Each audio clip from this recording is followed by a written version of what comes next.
it's your life to live. And so you want to make sure, just like I did with the POM list, you have to make sure that it balances quality of life as you see it. To say, yeah, that may be the latest, greatest, and it may be slightly more better at, aggressively treating the myeloma, but I can't stand the side effects.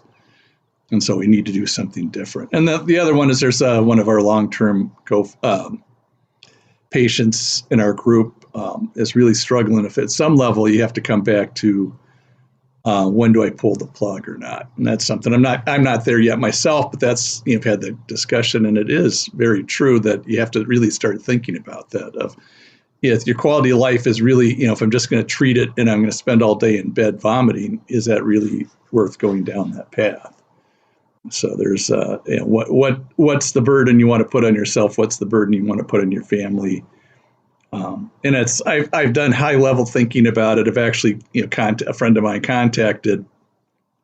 He actually runs a funeral service. Got the planning guidelines. So I'm not planning the service, but all the things you need to think about ahead of time, just to make it good for your family, because it's really about who's left over after you. So make sure Rachel's got the passwords to all the accounts, knows what pays out of which funds. We certainly have both done healthcare directive. A very dear friend of mine, unfortunately, he was getting treated for a rare case of lymphoma. They don't have all the nice drugs we do for multiple myeloma.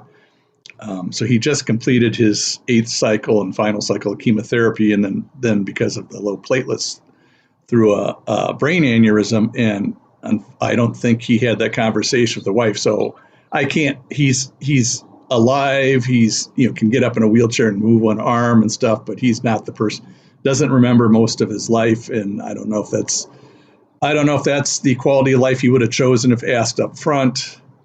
But certainly I don't know and don't think of what the conversation that he had with his wife, if they had anything about that. So people do need to, I don't mean to be morbid, but people need to think ahead about, at some point in time, you don't want your family to be caught flat-footed.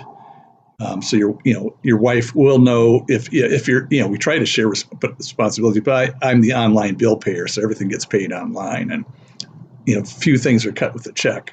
And so making sure she knows the passwords, because we also had the issue of our support group. I was an assistant leader along with Vicki, our other co-leader, and both the original support group leaders died off within a span of 6 months, unexpectedly. And so the first one, we had to shut down the website because a lot of places respect your privacy even after you're dead. And it took a long time to get the death certificate to get that taken over. And then the other one died without turning the financial keys over to us. But fortunately, the bank understood and just cut us a check, and we went to a different place. So stuff happens in a moment's notice.